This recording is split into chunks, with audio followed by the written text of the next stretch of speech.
Let's talk about one of the big winners of 2023, which is JK Tyres. The stock gained more than 115% in the last 1 year. The company has steadily gained market share in the last 2 to 3 years, and commodity prices had cooled off. But now commodity prices are coming up once again. Rubber prices have surged. So let's see what the outlook is for 2024. Anuj Kathuria, the president of JK Tyres and Industries, is joining in to talk about that. Anuj, thanks a lot for joining in. Happy New Year to you. If we map the growth of the company in the last many months, despite the growing demand, the overall revenue trajectory is still in single digits. So, Q2 revenue growth was 4%. First half of the year, you barely saw 3% revenue growth. I understand that things in the export market have been tricky, but what's the outlook for the second half? And when do you think the company can return to double-digit growth on the top line? A very good morning, and wish you a very happy new year to all of you at CNBC. You talked about the top line growth. I would like to say that quarter on quarter for last many quarters, maybe 9 quarters, we have been growing at a rate which is faster than or higher than the industry growth. So our growth has been there, and we have also gained market share across the segments, whether it is in the radial segment or even the passenger car segment. So I see that the growth is there, and the indicators are positive. The macroeconomic indicators are still robust, and we see that there would be growth. The auto OEM story has also been good. In fact, if you see the calendar year, most of the passenger car OEMs have done the record sales, and for us also it is good news because it has a direct impact on the demand which comes in from the OEMs. Replacement market demand has also been good. In fact, as we speak, the demand is steady, and we expect that quarter 4, which is generally a good quarter for the industry, the demand will be holding up. Okay, so just 2 numbers. You said market share has been rising steadily. What is the market share right now, both in passenger car radials and in TBR, in the truck bus radial segment? And in terms of the full year growth, what are we looking at? Even if you do say 16,000 crores, that's about a 10% growth in FY24. Is that a reasonable assumption, both on market share as well as on the top line? See, market share, what I would like to say is that we have been gaining delta share. So there has been an improvement in our share, whether it is in the truck and bus radial or even in the passenger car. We don't specifically talk about the numbers, but I would like to reassure that there has been an improvement over there. On the overall growth, yes, we have been seeing that the growth up to quarter 2 was good, and we expect that the second half of the year is also going to be in line with whatever we had projected earlier. So it will be, if not in double digit, but a high single digit definitely will be there. Okay, all right. Hi, Mr. Kathuria, and welcome to the show, sir. Nigel on this side. 2-part question, and the 2 driving factors for this big stock price move. One is the improvement on margins, which has been absolutely stellar. And the second factor is debt reduction. Do you expect both these 2 parameters to improve from year on? If yes, what could debt look like, say, by the end of FY25? Not asking you in the near term because you're in silent period. But by the end of FY25, what could it look like? And margins, is there scope for further improvement from year on?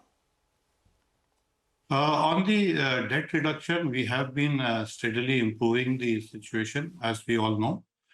There are plans to further deleverage the balance sheet, and we would be working on that. We have already kind of made certain announcements. So there would be a reduction in the long-term debts that we have. On the working capital side, we have been, despite the growth in the top line, the working capital in number of days has been coming down. So overall, I feel that the overall debt would be coming down in the next couple of years, as we had spoken in the past. So could you just... Go ahead, sir. Yeah, on the margin expansion side, we have been working. We have been working and doing a lot of work on the premiumization side, especially in both in the passenger car radials as well as in the truck bus radials. We have been launching a lot of our SKUs, like in the TBR, just to give an example, we have launched the Energy Saver, which is being appreciated by all our customers, whether it's in the OE or even in the replacement market.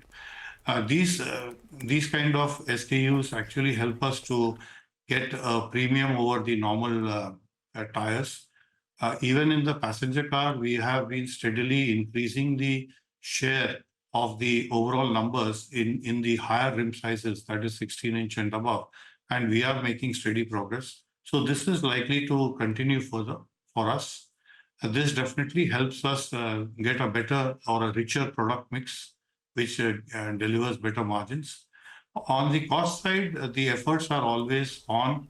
It's a journey, and we would be making further progress, whether it is on the tech-enabled manufacturing or even when we talk about the overall productivity, efficiencies, extraction, the capacity. So that's a journey that is going on. So all these put together.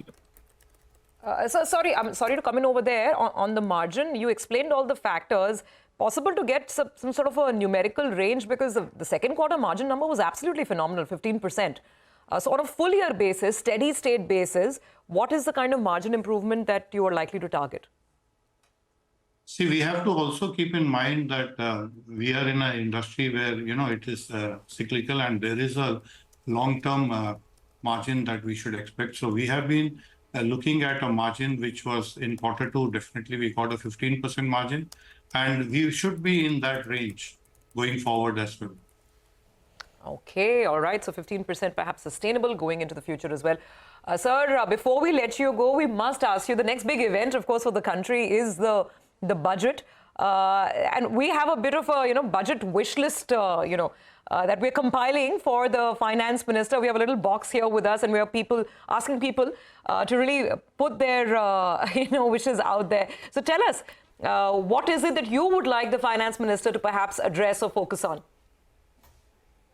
For us, we would be waiting for kind of, anything which helps drive the demand further up, whether it is the infrastructure projects or it also we can look at any other, the road infrastructure that should continue.